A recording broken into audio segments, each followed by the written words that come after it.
Hello,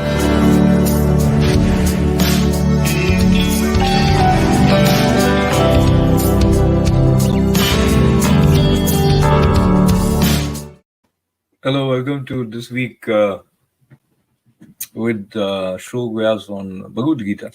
And we have chosen a very important theme today, which is facing opposition. And who doesn't face opposition? All of us do. But the primary opposition that comes is mostly from within. We start doing something, and there's somebody in us telling, oh, no, no, don't do it. We start doing something, and there's something who tells us from within sometimes that, oh, you won't be able to do it.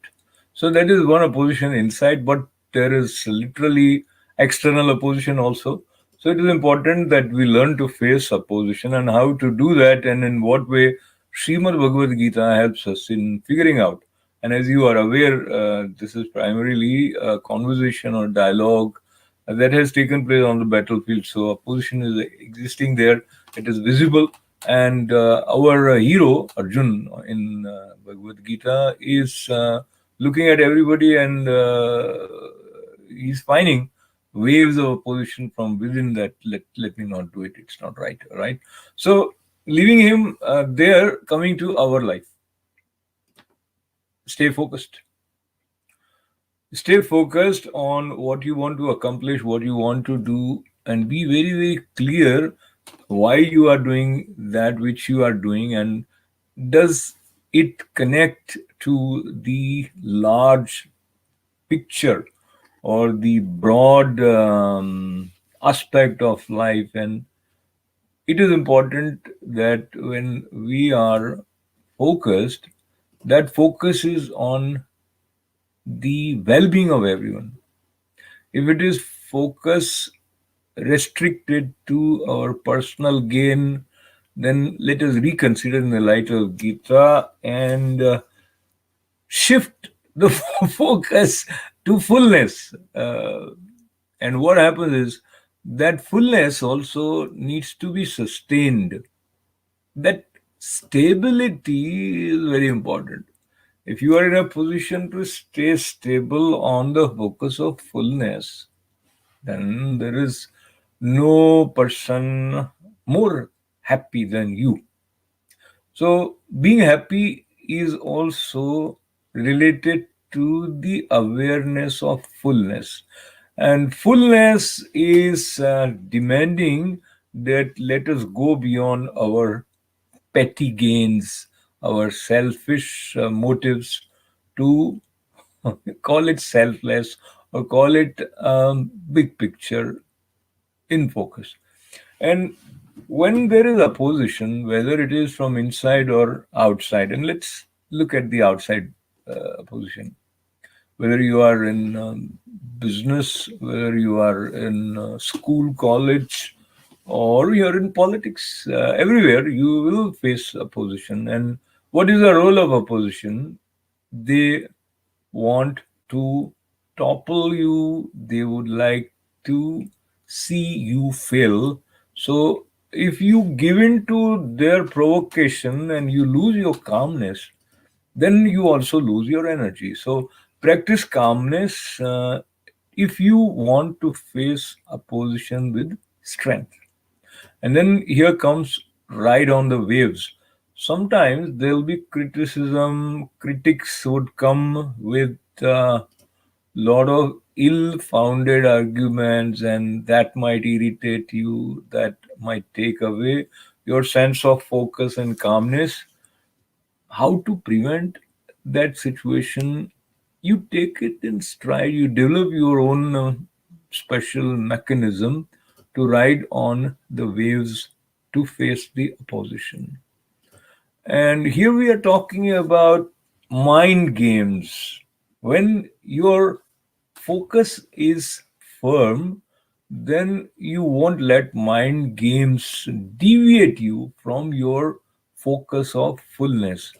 And what helps is if we have developed depth within, if we are not standing on the flimsy and shaky ground, and our thought process has taken into consideration different aspects, that are important for us to succeed, and the need to succeed, and why should we succeed, and again, our focus on fullness, that helps in developing depth.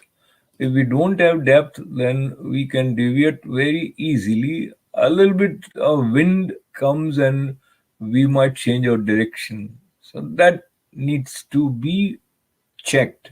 And how to check that? Develop depth. When you have depth, then others also get a sense of your sincerity and integrity with your chosen objective, with your sincerity in pursuing your goal, and that gives you additional strength to become successful. And it also requires us to be clear that we are not there to please others. It is difficult to follow sometimes because we, as human beings, want to be seen as good people. And if bad people see as good people, that is not good for us. What I'm trying to share or think loudly with you is there is a cost that we have to pay to just be a pleaser. Please truth. Don't please people who do not share your values, who don't have the kind of depth which is connected to integrity of being a truthful human being. So this habit of pleasing sometimes also leads us to compromise on our focus. And where that might lead is anybody's guess. And finally, respect truth of your being, because if that doesn't happen, then what happens?